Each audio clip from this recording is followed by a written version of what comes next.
خولێکی زاخاوتنی ناوبژوانانی پلەیەکی عراق لە شاری هەولێر بۆ ناوبژوانی شارەکانی هەولێر و سلێمانی و دوهۆک و کەرکووک و مووسڵ بەڕێوە چوو ئامانجدەی نوێکردنەوەی زانیاریەکانی ناوبژوان بوو لەگەڵ شیکردنەوەی یاسا نێودەوڵەتیەکان و گۆڕانکاریە نوێکان.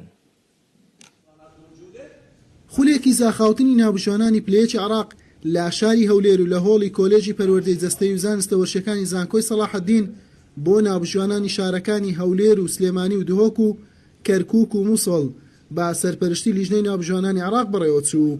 ئامانج لە نوێکردنەوەی زانیاریەکانی ناوبژوانان بوو لەگەڵ شیکردنەوەی یاسا نێودەوڵەتیەکان و گۆڕانکاریە نوێیەکان. ئەو دەورەشمان کردەوە چەند تعدیلات هەیە لە قانون هەمووی شی دەکرێتەوە بە ڤیدیۆ و بە ئەوە شەرحکردن و ئەمە هیوادارم ئەمن ئەو ناوبژوانانە ئیستفادە لەو دەورەیە بکەن و پاش 4 ڕۆژ 5 ڕۆژ کە لە بەغدایە ئەومان هەیە اختیباراتی عملی و نەزەریمان هەیە لە بەغدایە پێم خۆش بوو هەموو ناوبژوانەکانی کوردستان بەشدار بن لەبەوەی ئەمن ئێستا کە تاقیکردنەوەکانم لە بەغدایە کردتە کوردی. ناوبژوانان پێیان وایە ئەم جۆرە خولانە سوودی زۆری بۆیان دەبێت و دەتوانن لە خولەکانی کوردستانیش جێبەجێ بکەن و زیاتر بڕیارەکانی ناوبژوان لە نێو یاریگا لە یەک نزیک دەکاتەوە.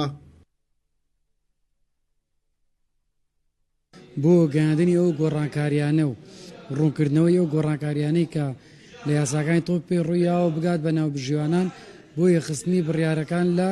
بەڕێوەبردننی خولەکانی عێراق و خولەکانی کوردستان تەوانێت مەجێری ئیسفادەی لێکەین بەڵام هەدەفەکە بۆ خولی عێراقیە بۆ ئەوەی بڕیارەکە یەک بێت یعنی لە شوێنێک بڕیارە بدرێت و لە شوێنێکە بڕیارێکی تر پێویستە ناوبژوان ئاگاداری ئەم گۆڕانکاریانە بێ کە ئەمە شتێکی باشە. ینی ئەم خولانە دایمەن گرنگی تایبەتی خۆیە بە تایبەتی لە سەرەتای دەوری کە پێش دەوری ئەو گۆڕانکاری تازانەی کەوا بۆ خولەکان هاتووە بۆ ئیتیحادەکان هاتووە ئیتیحادی دەولی پێویستە دووبارە بکرێتەوە بۆ ناوبژوانان هەتا وەکو بەرچاوڕوونێکیانە بێ لە کاتی بەڕێوەچوونی خولەکان بەڕێوە کە بە تەواوەتی بۆ تعدیلە گۆڕانکاریانەوە خولەکە بەڕێوە بن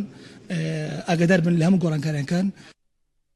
لا خولەکە بە هەردوو شێوازی زارەکی و ڤیدیۆیی حاڵەتەکان شیکرانەوە وا بڕیارە دوای چەند ڕۆژێکی دیکە هەڵسەنگاندن بە ناوبژوانانی تەواوی عراق بکرێت تاوەکو بۆ دەستپێکی خولەکان ئامادە بن. بۆ یەکەم زاریش ناوبژوانانی هەرێمی کوردستان دەتوانن بە زمانی کوردی وەڵامی تاقیکردنەوەی تیۆری بدەنەوە. حوسێن محەممەد کەناڵی پێام هەولێر.